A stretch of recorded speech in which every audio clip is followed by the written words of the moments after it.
The issue of Rigiji is a tribalist. Senator Malala here is sitting here as the deputy party leader of Gachagua. Just wait. He's the deputy party leader of the Gachagua. When Gachagua left, go to the clips that happened in the China that we just talked about where they were in Nakuru. Yeah. Who was declared as a party leader? No, he never. Senator Methu. Senator Jen Kiara was there, meaning that even Rigathi Gachagua does not trust his own deputy party leader to lead this party when he's away, when he's abroad. When Raila and Jen Kiara declared what Rigiji had declared, that in his absence, it is Methu to lead the party, not his deputy, who is Malala. In the U.S., I studied in the U.S., I spent 7 years in the U.S. I have friends calling me from Boston. I have friends calling me from everywhere. They go into meetings where Rigiji is, then they find themselves, Kisii, or Luo finding themselves strangers. Why? Because Rigiji is meeting Kikuyus in the U.S. How do you extend the issue of tribalism out from this country, go to the U.S. and ethnically mobilize? He said it in the U.S., Sam, that let Malala go and collect his tribal votes, let Kalonzo go and collect his tribal votes, let Rigiji collect his tribal votes from the mountain, then they come and then discuss who will be the next. I mean, we cannot afford having this country continuously going into the Migori Senator Eddy Oketch has accused former Deputy President Rigathi Gachagua of promoting tribal politics even while abroad. During a live interview on Citizen TV Daybreak, Senator Oketch expressed serious concerns about Gachagua's recent meeting with members of the Kikuyu community in the United States, saying the action reflects a pattern of ethnic mobilization that is harmful to Kenyans' unity.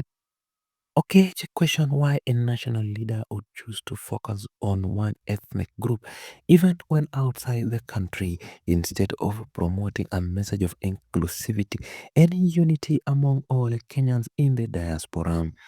According to him, such meetings appear to extend tribal politics across borders, a move he believes only deepens the division that Kenya has long tried to heal.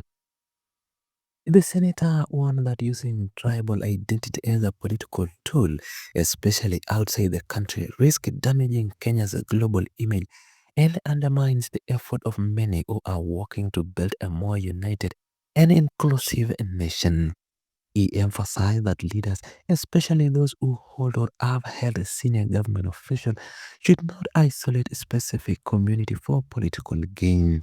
Instead, they should work toward building a Kenya where all citizens, regardless of ethnicity, feel equally represented and respected. In addition to his criticism of Gachagua, Oketch also took a swipe at Cleophas Malala, former United Democratic Alliance UDA Secretary General. He challenged Malala's current political posture, describing it as opportunities and misleading. Oketch questioned how many of Malala's family members are currently holding government positions, implying that UDA officials has personally benefited from the same administration he now presents himself as separated from. Oketch criticized Malala's effort to portray himself as a reformist or a new kind of leader, saying that his past actions, such as campaigning for President William Ruto, show he is deeply involved in the very politics he now tries to distance himself from. The senator argued that Malala cannot now claim to be a champion of change while remaining part of the system that continued to frustrate many Kenyans.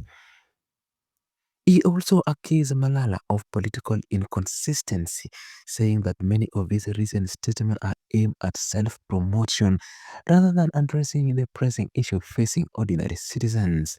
Oketch suggested that rather than focusing on building his personal image, Malala should be working to fix the problem that affect Kenyans daily, such as high cost of living, unemployment, and corruption.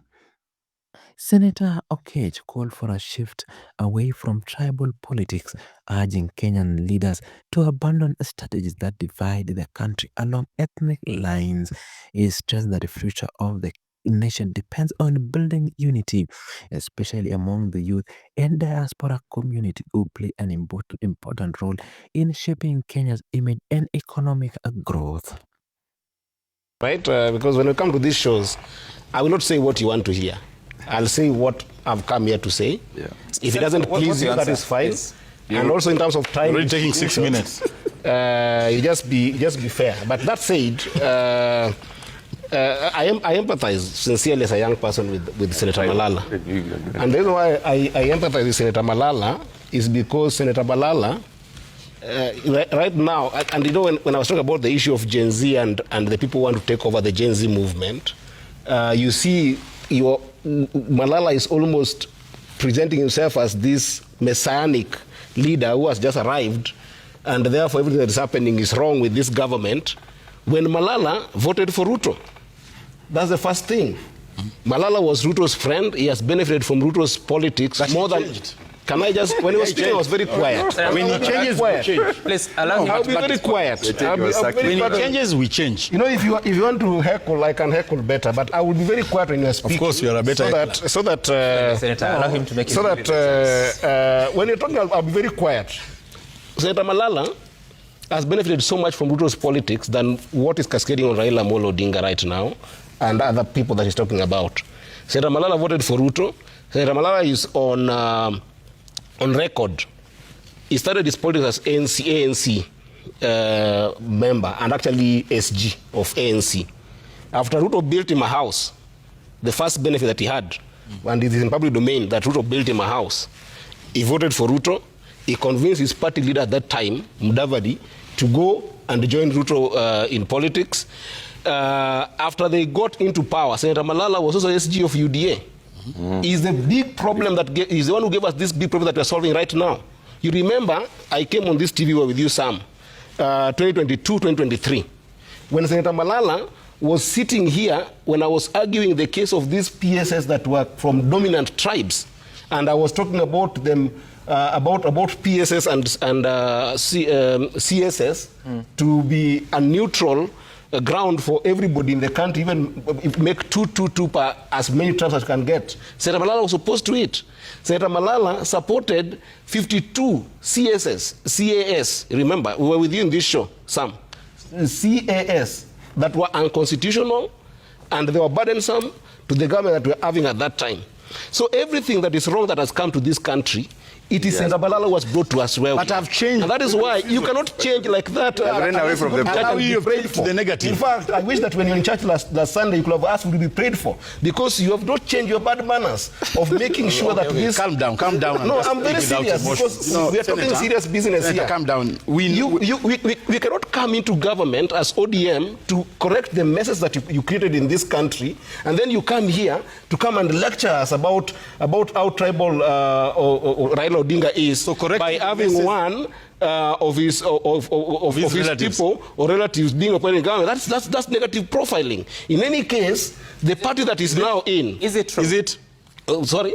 Is it true that his nephew was appointed as a presidential advisor? But you can't apportion that to him. How many of Senator Malala's relatives are in government? But if the nephew is can we profile him? I don't want to profile them because they are Kenyans. Okay? The nephew is the issue here... why should he be denied? Can I have my time, Senator Malala and Honorable John?